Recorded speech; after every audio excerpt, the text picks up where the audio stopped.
ఇందిరమ్మ ఇళ్ళకి సంబంధించి ఒక విషయాన్ని మీ ముందు తీసుకొచ్చే ప్రయత్నం చేస్తున్నా. ఇందిరమ్మ ఇళ్ళకి సంబంధించి హౌసింగ్ కార్పొరేషన్ ఎండి గౌతమ్ నిన్న ఒక సంచలన ప్రకటన చేసిండు. ఆయన ఇందిరమ్మ ఇండ్లు ఎవరైతే కడుతున్నారో, ఇందిరమ్మ పేర్లు ఇండ్లు కట్టడానికి ఎవరైతే లబ్ధిదారుల పేర్లు ఎంపికయ్యారో వాళ్ళకు ఒక షాకింగ్ న్యూస్ ఇచ్చే ప్రయత్నం చేసిండు. ఏంది షాకింగ్ న్యూస్ అంటే 66 గజాలు దాటితే ఇందిరమ్మ ఇల్లు రాదట. ఆయన ఏమున్నా 66 గజాలలోనే ఇల్లు కట్టుకోవాలి, అది కూడా ప్రభుత్వ నియమ నిబంధనలకు అనుగుణంగా ఇల్లు కట్టాలి. ఏం గీత దాటినా వాళ్ళు చెప్పింది చేయకపోయినా ఇల్లు రాదు. ఇందిరమ్మ ఇల్లు మేమే చెప్పినంత కట్టాలి, ఒక్కటి కూడా ఒక ఇంచు కూడా ఎక్కువ కావద్దట.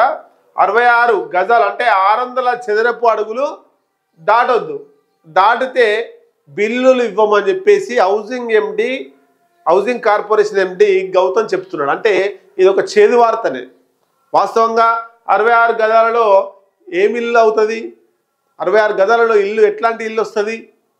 కాబట్టి సాటిస్ఫాక్షన్గా ఉండదు, అది మనకు సరిపోదు. కేసీఆర్ కూడా చెప్పిండు, ఆయన చెప్పిండు కానీ ఇయ్యలే. అత్త అల్లుడు ఒక ఇంట్లో ఎట్లుంటారు,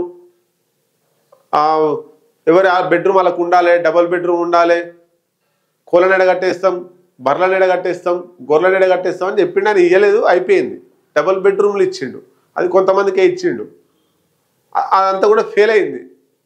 మరి లిస్టులన్నా 100 గజాలు ఎంతో ఇచ్చి దానిలో కట్టించే ప్రయత్నమో, లేకపోతే 66 గజాలు దాటితే రాదట. జాగ్రత్తగా చూసుకోవాల్సిన అవసరం ఉంది. తర్వాత